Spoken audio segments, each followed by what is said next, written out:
በቀዳሚነት የገባችሁበትን ቻናል ላይክ ያላደረጋችሁ ቶሎ ላይክ አድርጉ። የመጀመሪያ ላይክ የገባችሁ ላይክ ያደረጋችሁ እንደተለመደው ሼር የምትለዋን በተን ተጫኗትና ወደዛ ሂዱ። ስለዚህ በቀዳሚነት ላይክ አድርጉ። ከዛ ቀጥሎ ሼር የምትለዋን ንኳትና ወደ ፌስቡክ ገጻችሁ ሰዱት። በፌስቡክ ገጻችሁ ላይ ለጥፉ። በዋትስአፕ በቴሌግራም ግሩፖች ይህንን ሊንክ በፍጥነት እንድታሰራጩትም በአክብሮት ነው የምንጠይቀው። ፈጠን አድርጉት። በእናንተ በኩል የምትችሉትን አድርጉ።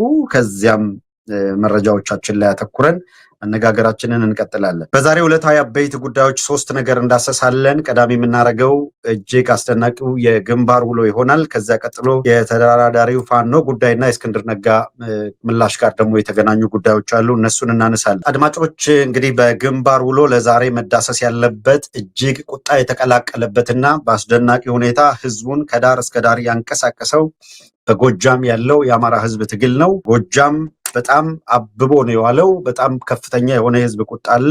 ምንድነው እየተከናወነ ያለ የሚለውን ለማየት ሞክረናል። ተከታተሉ። በጎጃም ቀጠናዎች የቁጭት ውጊያዎች ሲካሄዱ ነው የዋሉት። በወሎ የአገዛዙ ጦር ዳግም ፈርሷል። የሌሊት ውጊያም እርም ሆኖበት ቆይቷል አገዛዙ። በጎጃም በተለይ የፋኒት ወይም የፋኖ በአለም ዋሴን አሰቃቂ ግድያ ተከትሎ የፋኖ ኃይሎች የቁጭት ውጊያዎችን በማካሄድ ላይ ይገኛሉ። አድማጮች እስከዚህ ሰዓት ወደ ስቱዲዮ እስከገባንበት ሰዓት ድረስ ያልተቋረጡ ውጊያዎች እየተካሄዱ ነው የሚገኙት። በተለይ በዛሬው ዕለት የአፋባሃ የአማራ ፋኖ ብሔራዊ ኃይል የቴዎድሮስ እዝ ራስ ቢትወደድ 5ኛ 6ኛ ክፍለ ጦሮች ባደረጉት የጋራ ግዳጅ በቁጭት ከተማ መሽጎ የተቀመጠውን የብልጽግና ጦር በጥምር በማጥቃት ከተማዋን ተቆጣጥረው መዋላቸውን በዚህ ዘመቻ በርከት ያሉ የሚሊሻና መደበኛ ፖሊስ ኃይሎች የህይወትና የአካል ጉዳት እንዳስተናገዱ መረጃዎች አመልክተዋል። ይሄ ውጊያ ሂደት እንግዲህ በጣም ቁጭት የፈጠረባቸውን በጎጃም ምድር ላይ የሚንቀሳቀሱ በርካታ ክፍለ ጦሮች በልህና በቁጭት ወደ አገዛዙ ኃይል ወዳለበት መሄድና የተቀናጀ ጥቃት የማድረስ እንቅስቃሴ ላይ መሆናቸው ነው የሚሰማው። ቀደም ሲል እንደገለጽላችሁ በቴዎድሮስ እዝ ራስ ቢትወደድ 5ኛና 6ኛ ክፍለ ጦሮች ናቸው በተለይ በከፍተኛ ሁኔታ በቁጭት ተንቀሳቅሰው የነበረው። ይሄም ብልጽግና ጥምር ጦር እያለ የሚጠራው አካል ወይም የብርሃኑ ጁላ ጦር ያለበት ቦታ በመሄድ ግዳጃቸውን በሚገባ የተወጡት። በዚህም በከፍተኛ ሁኔታ ጥቃት ማድረሳቸውንና ያገዛዙ ጦር በዚህ አካባቢ መሽጎ የነበረውን በሙሉ በትንትኑን እንዳወጡት መረጃዎች ያመለክታሉ። ከጠዋቱ 12 ሰዓት በጀመረው በዚህ የተቀናጀ ውጊያ በፋኒት በአለም ዋሴ አሰቃቂ ግድያ የተቆጣው ህዝብ ለፋኖ ኃይሎች ደጀንነቱን በማሳየት ቁጭቱንና የትግል ባለቤትነቱን ማረጋገጡ ከግንባር የተገኘው መረጃ ያመለክታል። በውጊያው የቡሬ ዳሞት ብርጌድ 5ቱም ሻለቃዎች በጋራ በመጣመር ቋንጥ ላይ መሽጎ የተቀመጠውን የብልጽግናን ጥምር ጦር ምሽጉን በመስመር ሙትና ቁስለኛ ማድረግ ችለዋል። ይህንን በተመለከተ የእዙ የግንባር መረጃ አቅራቢዎች በትክክል መረጃው ለህዝብ እንዲደርስ የሚችሉትን ጥረት ማድረጋቸውን ተከታትለናል። ይሄ የአገዛዙ ጦር ጥቃት ካስተናገደ በኋላ ቀሪው ኃይል ወደ ኋላ እንዳፈገፈገ በምሽግ ውስጥ የሎጂስቲክ ምርኮም እንደቀናቸው አሳውቀዋል። ምሽጉን ጥሎ ወደ ኋላ ስለሸሸና ስላፈገፈገ ቤት አማራ ወሎ ገጥሞት የነበረው ምሽጉን ትቶ የመፈርጠጥ ጉዳይ በጎጃም ዛሬ በሁሉም አካባቢ የገጠመውን ያገዛዙ ጦር የቡሬ ዳሞት ብርጌድ 5ቱም ሻለቃዎች 6ኛ ክፍለ ጦር ጋር በፈጸሙት ግዳጅ በርካታ ጠላት መደምሰስ መቻላቸውን ይፋ አድርገዋል። የግንባር መረጃዎች ይህን የሚያመለክቱት ውጊያው የቁጭት ውጊያ በመሆኑ እያንዳንዳቸው እንቅስቃሴ ውስጥ ተሳታፊ የሆኑ አካላት የእህታችን ደም በጥፍ የመመለስ ተልዕኮ ይዘናል የሚል መፈክር እያሰሙ ነው ወደ ቀጠናው የተንቀሳቀሱት። ወንድማማቾቹ ራስ ቢትወደድ መንገሻ አቲከም 5ኛ ክፍለ ጦርና ቀኝጌታ የወፍታሂ ንጉሴ 6ኛ ክፍለ ጦር በጎጃም በፈጸሙት የጋራ ግዳጅ በወገን በኩል ከቀላል ጉዳት በቀር የደረሰ ኪሳራ ለመኖሩን የግንባር መረጃው አመልክቷል። አፋባሃ የአማራ ፋኖ ብሔራዊ ኃይል በስሩ ባሉ 4ቱም እዞች በኩል በተከታታይ ባወጣው መግለጫ የራስ ቢትወደድ መንገሻ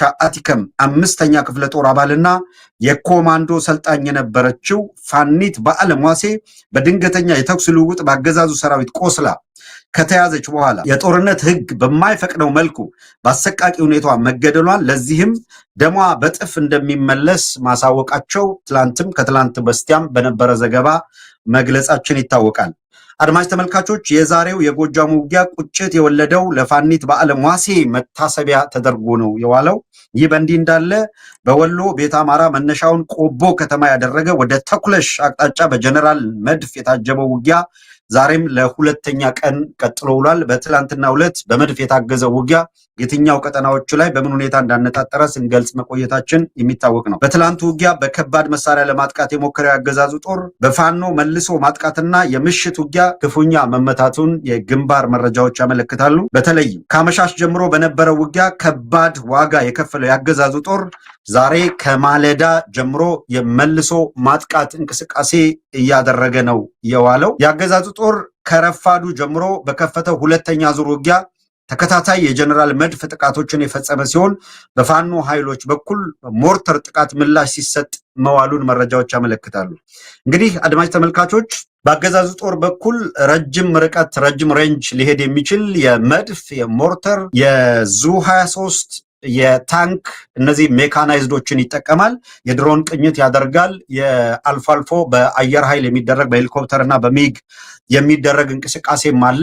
ይሄ ሁሉ በተቀናጀ ሁኔታ እየተደረገ ባለበት የረጅም ርቀት ሊባል የሚችል ከነፍስ ወከፍ መሳሪያ ከፍ ያለ የቡድን መሳሪያ በፋኖ እጅ ላይ ያለው አሁን ከዚህ ቀደም ድሽቃ እንደሆነ ይታወቃል። አሁን ከድሽቃ ባሻገር ሞርተር መታጠቃቸውን የሚያሳዩ መረጃዎች በግልጽ ያመለክታሉ። ድሽቃም ሞርተርም ተጠቅሞ ከረጅም ርቀት በመድፍ የሚመጣውን ኃይል ሲመክት ከዋለ በኋላ በእግረኛ ግን ካምፖቹ በተለይ ያገዛዙ ሰራዊት በካምፕ መሽጎ ባለበት ካምፑ ጋር ሄደው የጨበጣ ውጊያ የሚገጥሙበት ሁኔታ ነው። እጅግ በጣም አነጋጋሪ ነው። ጎጃም በአጠቃላይ የእውነት ትልቅ ታሪክ የተሰራበት ቀን ነው ዛሬ። ይሄ ማለት ከዚህ በፊት የነበሩትን ሁኔታዎች አልፈን አይደለም፣ ዛሬ ትልቅ ነገር ተሰራ እያልን ያለ ነው። ዘገባዎች መረጃዎቻችን የሚያሳዩትና ከዚህ በፊት በጣም በትልቅ ድምቀትም ስንዘግበው እንደነበረው የአገዛዙ ጦር ክፉኛ ተመቶ የተበታተነው እዚያ እንደሆነ ይታወቃል፣ ጎጃም ላይ እንደሆነ ይታወቃል። አሁንም በተቀናጀ ሁኔታ አገዛዙ ጦር ያደረገውን እንቅስቃሴ ሙሉ በሙሉ በመበታተንና በማክሸፍ ነው እንቅስቃሴው የቀጠለው።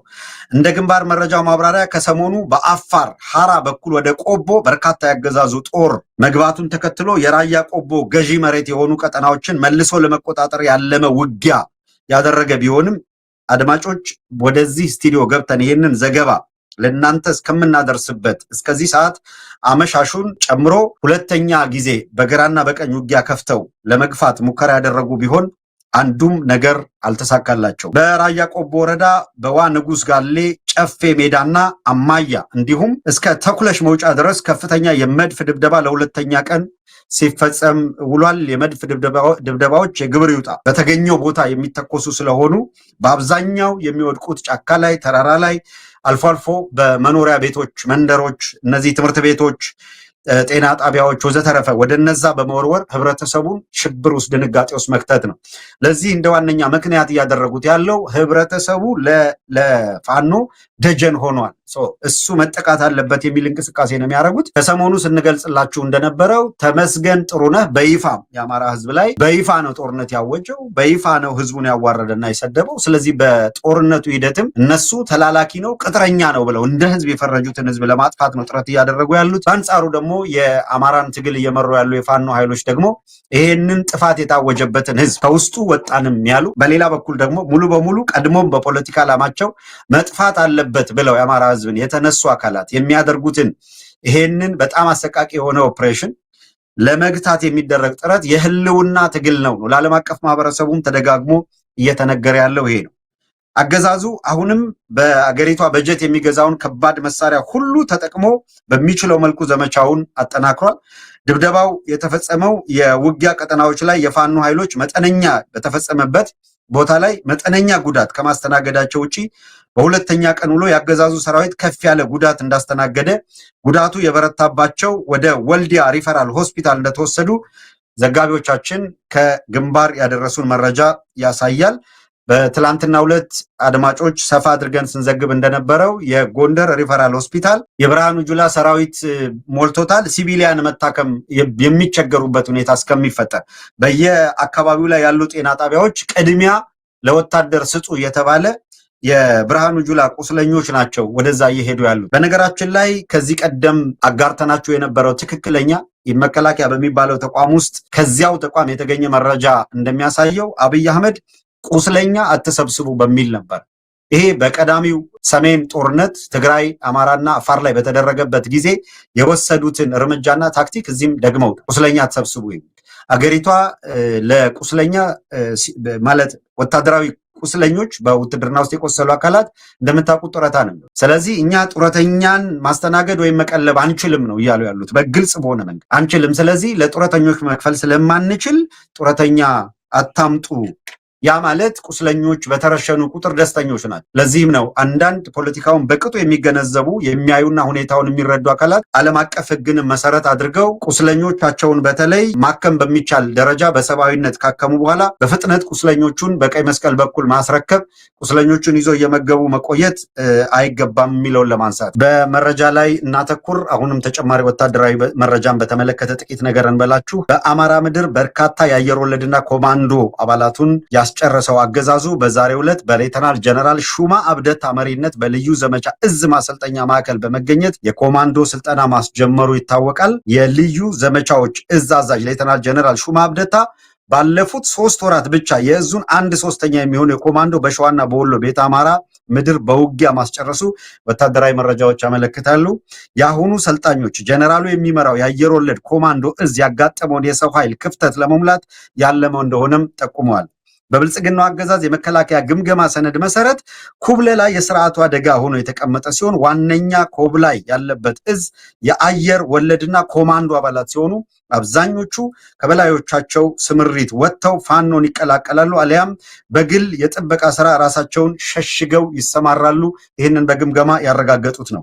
የተሟላ የውጊያ ልምድ ሳይኖራቸው በአጭር ጊዜ ስልጠና ወደ ውጊያ ሜዳ የገቡ መሆኑ ደግሞ በርካቶቹ ሙትና ቁስለኛ እንዲሆኑ አሊያም ሙትና ቁስለኛ በብዛት የተመለከቱ ኮማንዶዎች የውጊያ ስነልቦና አጥተው ለመኮብለል እንደሚገደዱ በዛሬው ዕለት ለበላይ አመራሮች የተላከው መረጃ ያመለክታል። አገዛዙ እያደረሰ ያለው ውድመትና የተገጠመው የህልውና ትግል ከጎን ከሚባለው ጋር በፍጹም አብሮ የሚሄድ አይደለምና በዚህ የሚጠፋ ጊዜ ለደቂቃም ቢሆን አይኑር ነው ያለው። ይህንን መልእክቱን አድርሻል። ከዚህ በተጨማሪ አርበኛ እስክንድር ነጋ በዛሬው ዕለት አገዛዙ በሌለ ድርድር በፋኖ መካከል ሌላ ደግሞ የለመዱትን ታክቲካል ስፕሊት ለመፍጠር አሁን ጨንቋቸዋል። በዚህም በዚያም እየተራወጡ ያሉት ሌላ ቀውስ የመፍጠር እንቅስቃሴ ነው። በፋኖ በኩል የመጣ ያለው አንድነት አገዛዙን ስርቻ ውስጥ ከቶታል፣ ድንጋጤ ውስጥ ከቶታል፣ ጭንቅና ሽብር ውስጥ ከቶታል። ስለዚህም አርበኛ እስክንድር ነጋ በጽሁፍ በላከው መልእክት በዛሬው ዕለት እንዲህ የሚል ደግሞ ጨምሯል። በኮንቨርሴሽን ከተነጋገርነው ውጪ ትላንትና ኮት አድርገህ ያቀረብከውን ሰምቻለሁ፣ እጅግም ከልቤ ደስ ብሎኛል። እውነትን ይዘህ ስለቆምክ አመሰግናለሁ። የተናገርከው ያለውን እውነት ነው። አንዴ እውነት ከተናገርክ በኋላ እውነትህን በውሸት የሚሞግት ነገር ቢመጣ በዛ ላይ ጊዜ አታባክን። ይሄ ምክር ሐሳቡ። ሌሎች የሚመለከቱ ጉዳዮችን በፍጹም በዚህ እንደዚህ አይነት ተራ ነገር ውስጥ ሳልገኝ ነገር ግን አንዳንዶቹ በህግ አግባብ መሄድ ማለቅ የሚገባቸው ህግ ራሱ ፕሮሰስ ስለሚያደርግ እኔ በሚዲያ ኢንተርቴን እያደረግኩኝ የትግል ጉዳዮች ላይ የሌላ ጊዜ የምፈጅበት ሁኔታ የለም። በጣም ነሰሰሪ በጣም አስፈላጊ ሲሆን መለስ ስላለሁ፣ በዋነኛነት ግን ትግላችን ትኩረታችን እዚያ ላይ ይሆናል። እንዲህ ይላል የዛሬው መልእክቱ። ይሄንን መልእክቴን ለህዝብ ታደርስልኝ ዘንድ በትህትና ጠይቃለሁ። በድምፅ መግባት አልችልም በዛሬው ዕለት ስሜን ጠቅሳችሁ ግን መልእክቴን ብታነቡልኝ እንደ ውለታ ቆጥረዋለሁ ይላል እስክንድር ነጋ። እንዲህ ይላል። በሌላ ድርድር ፋኖን መከፋፈል አይቻልም። በሌለ ድርድር ፋኖን መከፋፈል አይቻልም። ጥቅምት 7 2018 ዓ.ም የአማራ ክልል መንግስት ተብየው ከፋኖ ጋር ድርድር እያደረኩ ነው የሚለውን አስመልክቶ የብልጽግና ዲጂታል ሚሊሻ አንዳንድ የአፋድ አመራሮችን ስም በሐሰት እያነሱ ይገኛል። የክልሉ መንግስት ከፋኖ ጋር እውነት እየተደራደረ ከሆነ የአደረጃጀቱን ስም ይፋ ሊያደርግ ይገባል። ከክልሉ መንግስት ጋር እየተደራደረ ያለ የፋኖ አደረጃጀት ካለ እውነታውን ለህዝብ ይፋ ማድረግ ይገባውም ነበር። ካካሄድም አኳያ ብናየው የብልጽግናና የፋኖ ጦርነት ከእስራኤልና ሐማስ ጦርነት አይብስም። እስራኤልና ሐማስ ድርድር ሲያደርጉ ግን በሚስጥር አልተደራደሩም። የፋኖና የብልጽግና ድርድርም በምንም መስፈርት ሚስጥራዊ የሚሆንበት ምክንያት የለም። እንዲያውም በተቃራኒው ድርድር ካለ መላው የኢትዮጵያውያን ማወቅ ይፈልጋሉ። እውነታው ይነገራቸው ይላል አርበኛ እስክንድር ነጋ። እስካሁን በተግባር እንዳየነው ግን ብልጽግናን ድርድርን የሚያነሳው ለሰላም ብሎ ሳይሆን ፋኖን ለመከፋፈል አጀንዳ መስጠት ሲፈልግ ብቻ ነው። አንድ ጊዜ ሞክሮት ከሸፈ። አሁን ለሁለተኛ ጊዜ ሞከረው፣ ይሄም ይከሽፋል ይላል አርበኛ እስክንድር ነጋ ከአፋሃድ በሚል በጽሁፍ ባደረሰው። ከዚህ በቀር እንዳልኳችሁ በማናቸውም መልኩ በፋኖ በኩል ስፕሊት ለመፍጠር የሚደረግ እንቅስቃሴ በየቀጠናው ያለውን ነገር በፍጹም ወደኋላ ተመልሰን የምናቦካበት ምክንያት የለም በሚል ነው ያነሳው። የአርበኛውን መልእክት በቀጥታ እንድትሰሙት ለማድረግ ነው ይህንን ያነሳው። በድጋሚ አሁንም ከጎናችን መሆናቸውን ለማሳየት መቅድም ተስፋዬ በጣም እጅግ በጣም ከልብ። ስለዚህ ትልቅ ምላሽ የሆነው በአማራ ፋኖች መካከል እየተፈጠረ ያለው አንድነት እስክንድር ነጋን የሚያገል ወዘተረፈ የሚል ማናቸውንም ነገር ተረት ብሎታል። ይህንን ነው ማረጋግጥላችሁ። ተረት መሆኑን ለማሳየትም ቪዲዮ አምጥቶ አቅርቧል። በቪዲዮ መጥቶ ያለበትን ሁኔታ ድምፁ ጠፍቶ የሆነ ቦታ ተደርጎ አይደለም። ጎንደር እንዴት ድርድር ተካሄደ፣ እንዴት ተወያዩ፣ እንዴት ተነጋገሩ፣ እንዴት በአንድነት ጉዳይ ላይ ምን አይነት እንቅስቃሴ ተደረገ እርሱት ዲያስፖራ ጋር እዛው ላለው ለህዝቡ ገለጸው። እንደሰማችሁት ቀጥታ ለህዝቡ ነው የገለጸው። አሁንም በድጋሚ በጎንደር የተፈጠረው አንድነት ላይ ያለውን ልባዊ ደስታና እውነታው ምን እንደሚመስል እሱ የተናገረው እያለ በፍጹም የተሳሳተ መረጃ ፒክ ተደርጎ ያ እስክንድርን የሚጎዳ የአማራ ፋኖ ሲሰባሰብና አንድ ሲሆን እስክንድር የመጨረሻ የልቡ ጉዳይ የሚሞላበት እንጂ የአማራ ፋኖ አንድ ሆኖ እስክንድር ቢሰዋ ሞቱን በክብር የሚቀበል ሰው